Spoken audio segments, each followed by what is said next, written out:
उमेदवारांनी सांगितले की हा परिसर नव्याने गजबजलेला असल्यामुळे येथे नियोजनबद्ध विकासाची नितांत गरज आहे। त्यामुळे पहिले 100 दिवस हे केवळ पाहणीचे नसून थेट कामाला सुरुवात करण्याचे असतील।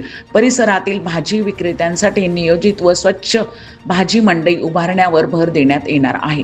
रस्त्यावर बसणाऱ्या हातगाड्यांमुळे होणारी वाहतूक कोंडी कमी करण्यासाठी स्वतंत्र विक्रेता झोन तयार केला जाणार असून कचरा व्यवस्थापन, पिण्याचे पाणी व स्वच्छतागृहाची सोय केली जाणार आहे। परिसरात प्राथमिक आरोग्य केंद्र अथवा सरकारी हॉस्पिटल सुरू करण्यासाठी महापालिका व राज्य शासनाकडे पाठपुरावा केला जाणार आहे। तोपर्यंत मोफत आरोग्य तपासणी शिबिरे, महिला व ज्येष्ठ नागरिकांसाठी विशेष आरोग्य योजना तसेच रुग्णवाहिका सेवेसाठी प्रयत्न केले जाणार आहेत। नागरिकांमध्ये या घोषणेमुळे सकारात्मक प्रतिक्रिया उमटत असून कोंढावे, येवलेवाडी, टिळक नगर परिसरातील नियोजनबद्ध विकासाची दिशा मिळेल अशी अपेक्षा व्यक्त होत आहे। काम करणार आहात, काय लोकांना आश्वासन करतात त्याबद्दल? तसं बघायला गेलं तर कोंढवा, बुद्रुक, येवलेवाडी प्रभागामध्ये टिळेकर नगर हा जास्त गजबजलेला भाग आहे। तो नव्याने डेव्हलप होतोय, परंतु हा डेव्हलप करत असताना त्याचा सुनियोजित विकास करणं हे देखील गरजेचं आहे। म्हणजे जशी अवस्था कोंढवा बुद्रुक गावाची झाली, आजूबाजूच्या परिसराची झाली, तशीच एक काहीशी अवस्था, तसंच काहीसा बकालपणा आज टिळेकर नगर भागाचा होताना दिसतोय। या टिळेकर नगर भागामध्ये सर्वसामान्य कष्टकरी की ज्याचं हातावरती पोट आहे तो वर्ग देखील आहे, उच्चभ्रू वस्ती व सोसायटीमध्ये राहणारा वर्ग देखील आहेत, सर्वसामान्य नागरिकही आहेत, असा संमिश्र हा परिसर आहे। परंतु याचं विजन आपण जर तयार करून ठेवलं, चांगल्या पद्धतीने जर सुनियोजित विकास करायचं म्हटलं तर या भागातले जे अंतर्गत रस्ते आहेत ते चांगल्या पद्धतीचे काँक्रिटीकरण त्याचं व्हायला हवं। या भागातल्या मुलांच्या करता आज इथे प्रायव्हेट स्कूल आहेत, पण चांगलं पुणे महानगरपालिकेची चांगली शाळा नाही, ही या भागाची गरज आहे। आज इथे लोकांना आरोग्याच्या समस्या देखील आहेत, त्या समस्या सोडवण्याकरता चांगलं हॉस्पिटल या भागाकरता नाहीये। वेगानं वाढणारं आणि हे टिळेकर नगर असून नक्कीच जर आपण याच्यावरती लक्ष दिलं, जर त्याचं ऑन पेपर आपण बसून काम केलं तर या भागाच्या करता चांगल्या सोयी सुविधा आपण नगरपालिकेच्या माध्यमातून आणू शकतो। अनेक मोठमोठे संकल्प, गृहप्रकल्प या ठिकाणी उभे राहिलेत, त्यांच्या ॲम्युनिटी स्पेसेस पडून आहेत।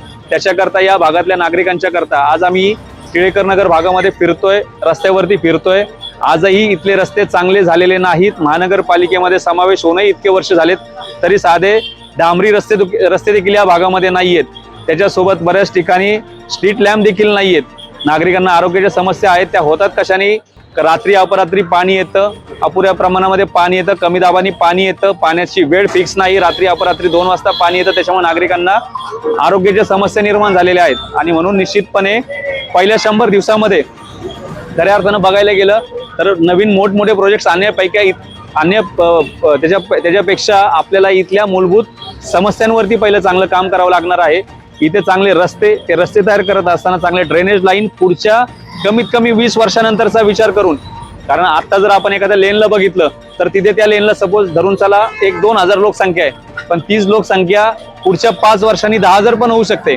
मग ती लोकसंख्या विचारात घेऊन त्या दृष्टीने आपण ड्रेनेज लाईन टाकली पाहिजे। ज्या ओव्हरहेड केबल्स आहेत त्या अंडरग्राऊंड करायला पाहिजेत। वेगवेगळ्या केबल्स टाकण्याकरता डक्टचे आपण अंडरग्राऊंडच्या ठिकाणी डक्ट्स टाकले पाहिजेत।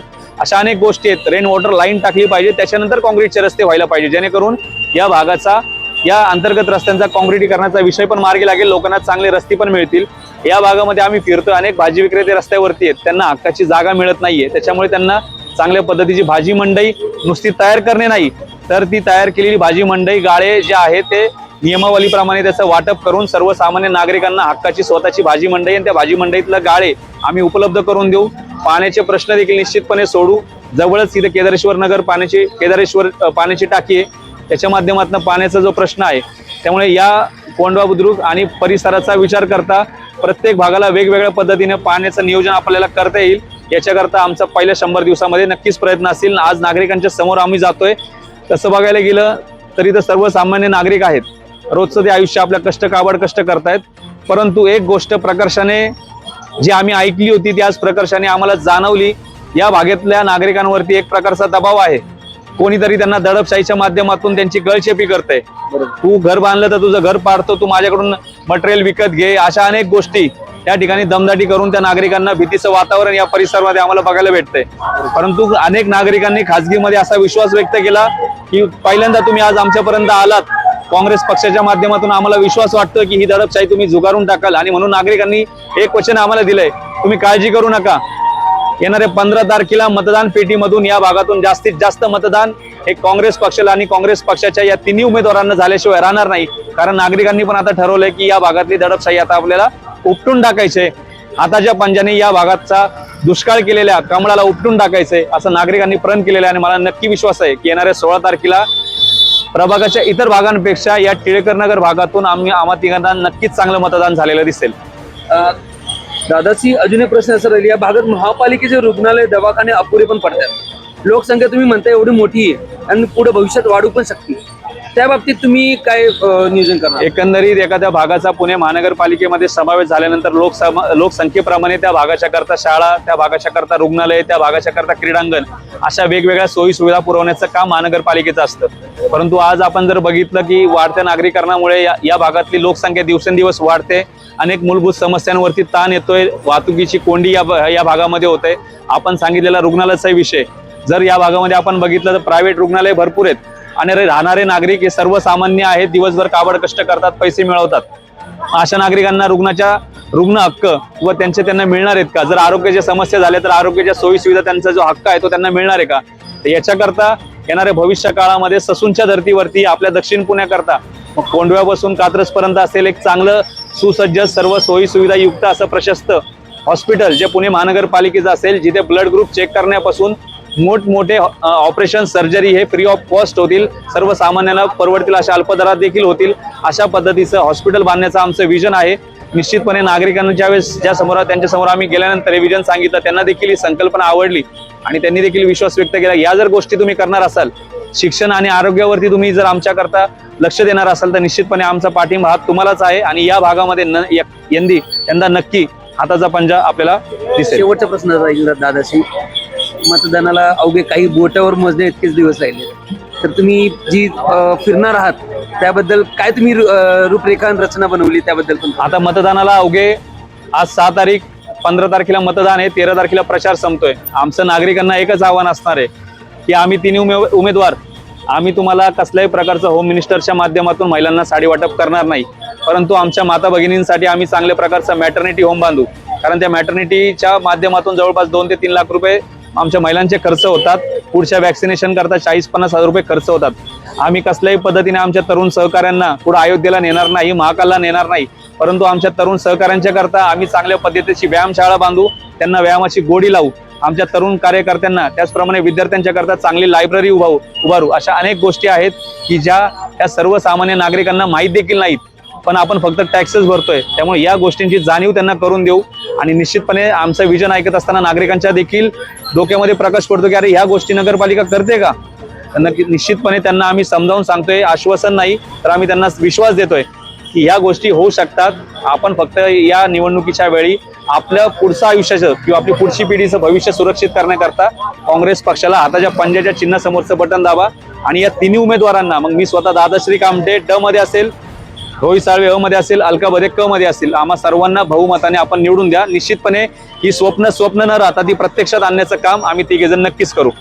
धन्यवाद. ठिकाणी फिरताय, परिसरात तरुणांसाठी कौशल्य प्रशिक्षण केंद्र, क्रीडांगण, रोजगार मार्गदर्शनाच्या बाबत काय योजना आहे तुमच्याकडे? हे भविष्यामध्ये मुलांसाठी आज तुम्ही बघताय 18 ते 30 वयोगटातला पुरुष हा त्यांचं लक्ष नुसतं मोबाईल आणि ग्रुपने फिरणं वगैरे याच्यामध्ये चाललेलं आहे. त्यामुळे मी त्यांना नोकरी वगैरे ह्या गोष्टी अजून फ्युचरमध्ये कुठं समजा कोणती भरती असेल का असेल तर त्यांना लावण्याची योजना मी आणू शकतो.